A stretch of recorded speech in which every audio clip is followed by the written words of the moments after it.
Welcome to This Week in Warframe, a series where I keep you updated on the past week of Warframe, from announcements made by DE that don't necessarily warrant their own videos to community fan art, posts, and updates. So, without further ado, let's go over these announcements and news from the 18th of March to the 24th. Starting it off, we finally have that dev workshop on the Kuva survival missions. So what it basically outlines is what we learnt in devstream 109. To run it down briefly again, they're making it so the endless Kuva siphon missions will play out like a hybrid survival and excavation mission. What you'll do is kill Kuva Grenier. One of them will end up dropping a little siphon package. You'll then take this to the life support tower and it will then convert into a Kuva tower. You will then need to defend this tower for a period of time, and upon doing so you will receive Kuva. Now in this dev workshop they did state that the Kuva amount will be 200, and they'll be changing Kuva to be a physical bottle-like object instead of the Kuva cloud, because apparently that is to make it so resource boosters and the Smedekavat's charm buff applies to Kuva, even though that is already the case, so I honestly don't know what the fuck they're on about with this change. So we'll just have to see what happens in the future and if they explain further.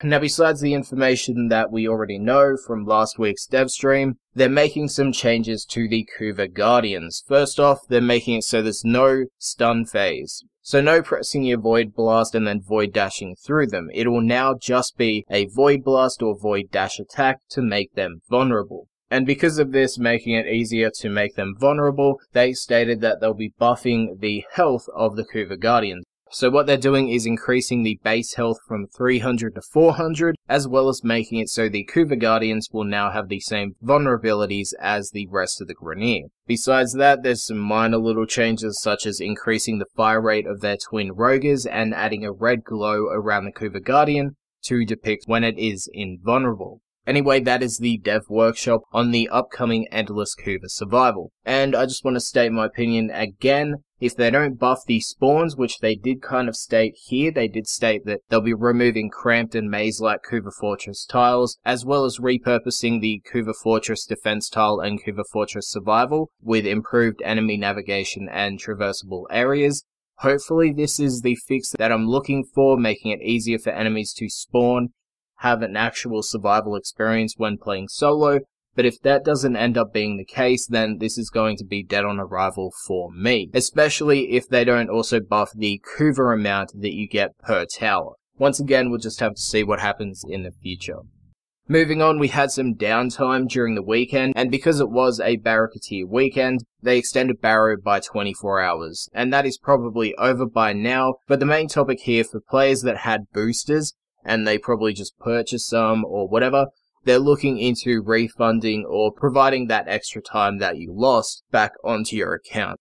We then had Hotfix 22.16.4, which brought Zephyr Prime, the Tiburon Prime, and the Cronin Prime into the game, so you can farm their relics, and then use those relics to farm for the parts. Or you can just buy it off the Prime Access page on the Warframe website, and you can get the accessories, which include an Operator Cosmetic Suit, a Kavat Armor Set, and a Kavat Color Palette. And because of this, Vauban Prime, Fraggle Prime, and the Stiletto Prime have all been placed into the vault. So you can no longer farm for their relics in-game, but you can still trade for them or the parts themselves. We also got a few changes in this hotfix as well.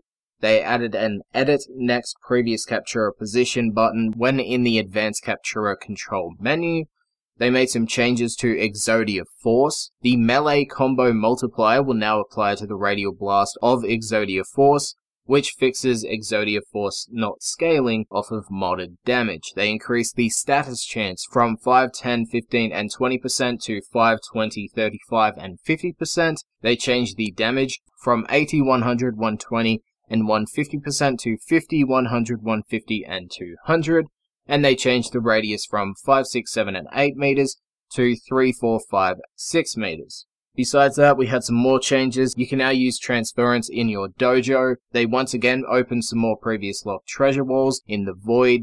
You can now add camera positions in between already existing camera positions while in the advanced capturer mode. They reduced the Lotus transmission frequency in survival missions, and they increased the leaderboard placement icon size to be more visible. There's also some fixes as well. We then got hotfix 22.16.5, which brought some more changes, not really worth talking about, and of course fixes in there as well. Moving on, they announced some Tenno VRP 2018 dates. So DE will be going to PAX East, Gamescom, PAX West, TwitchCon, and Paris Games Week. So if you're going there or you live nearby those areas, you can meet DE at Tenno VRP when they're there. So there's a little heads up on that. Make sure to read it if you want to go and meet them. And that's it regarding that. We then have another Captura contest for anyone who has Zephyr Prime, because that is the requirement. What you'll have to do is record a Captura video showcasing your Zephyr Prime and then share it into the forum thread or through Twitter. So if you want to do any of this, make sure to read the forum post. We then had Remote Observer Volume 25, which once again is a brief rundown of what has happened since the previous Remote Observer. And what is a Remote Observer? It's basically this series, but done by DE. And moving on to our last post is from Steve just before making this video. He tweeted out that Warframes will be receiving some custom dojo lighting settings where you can add some accents and this really cool effect to your dojos. Now, if dojos actually become a hub like the Orbiter and we get to choose to spawn in your dojos, then this will be pretty cool because it looks pretty cool. Anyway, that is it for this week in Warframe. There'll be no fan art this week. Hopefully I can get some next week and we'll bring this series back up to what it was when I started it. Sorry for the audio or just the shitty quality in general with this shitty episode this week. There's nothing much I can do. But next week will be better. Anyway, if you missed out on last week's episode, make sure you click the annotation on the screen right now. It'll take you right to it. And if you want, you can go back and watch prior episodes and catch up on when certain items and content was released, or just you want to know what's upcoming in the game. Thank you for watching, and I'll see you guys next time.